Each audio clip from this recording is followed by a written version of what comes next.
Hello everyone, we're here at Impact. I'm Maryjka Szurowskiej and here with me is Tom Bentley of Poznania. Alright, so what are you doing here? Thank you.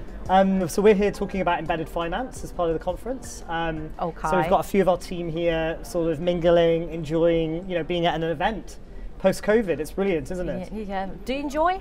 Yeah, I personally do. I mean, I think the days of getting on a plane, traveling all around the world or whatnot, once you've had 18 months away from it, you miss it, I think. Today, here at Impact, you're talking about embedded finance. What is embedded finance? Sure, so embedded finance is basically a new mega trend coming into financial services and the retail industry.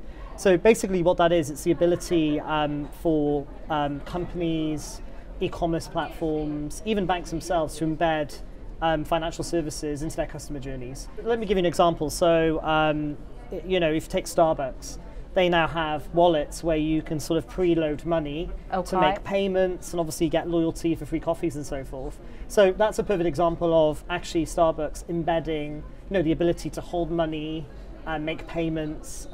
These things are really, really disruptive in this context. I assume that you work with Starbucks, but who's your no, customer? That's just an example. Yeah, I give that example because everyone's heard of Starbucks. So, we're a relatively new company, so we're not announcing a huge amount of clients, but we recently announced Allegro. It's quite a big platform, quite well known in Poland. Sure, so as a platform through Aion Bank, they're utilising some of our services in that context. But for us, really, we've got a whole breadth of customers in retail, the supermarkets, so forth. We're also working directly with the neobank space to provide services. So yeah, a large scope of kind of players sort of coming into the industry. All right, how big is your company? Sure, so we're around, I think, 280 to 320 people at the moment, mainly based in Poland. So we've got offices across Krakow, Warsaw, Katowice, and then we've got an international team. So I'm based in London, we've got people in the Netherlands, France. So it's really fantastic to see, definitely a Polish fintech growing and spreading its roots all across Europe, which is fantastic. So you've been at Poznania since January. Yes. Have you been traveling a lot? To be honest with you, recently yes, but not since I joined. So it's strange to hire teams, manage people in this context. But also, hence why I said earlier, it's great to be able to meet people like yourself, being able to get out there and, being able to get out there and actually have real conversations. So, I obviously respect people who don't want to travel. It's a difficult time with vaccinations. At the same time, I'm a great believer in, if you're able to get back out there, get the economy wheels spinning again, these things are really important. How do you think the pandemic has changed your business? The financial sector. Sure. It's an interesting one because I think for a lot of legacy older banks, they've struggled because they haven't had the modern technology to kind of keep up with the demands of being remote. For us, because we're fully cloud native, we've built ourselves fully to enable remote services. It's actually been a bit of an accelerator because now all these companies are waking up to the fact you need digitalized services. You need to be able to service when you physically can't visit a physical location or provide a physical service.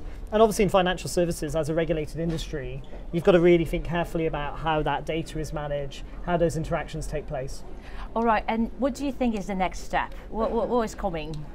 Really good question, yeah. I hope embedded finance is coming. So I think we're going to see a lot more brands and companies sort of go into that space.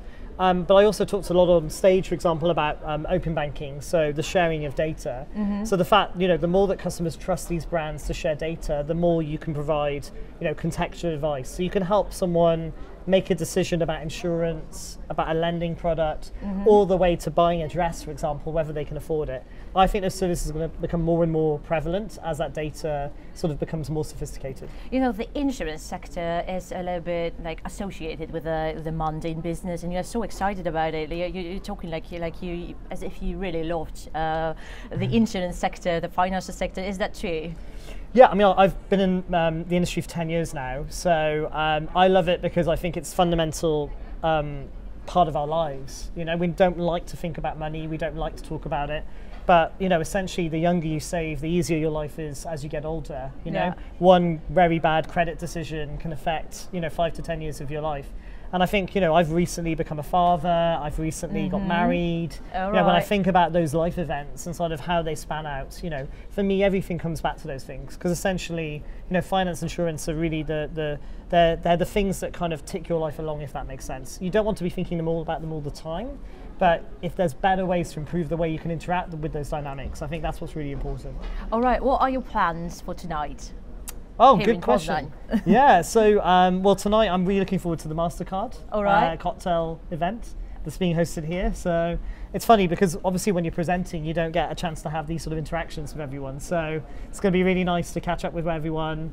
Maybe try a little bit of the local wine if it's available. Yeah, we're going to have some Polish wine. Oh, good stuff. So see you at MasterCard, and thank you for this conversation. Thank you very much.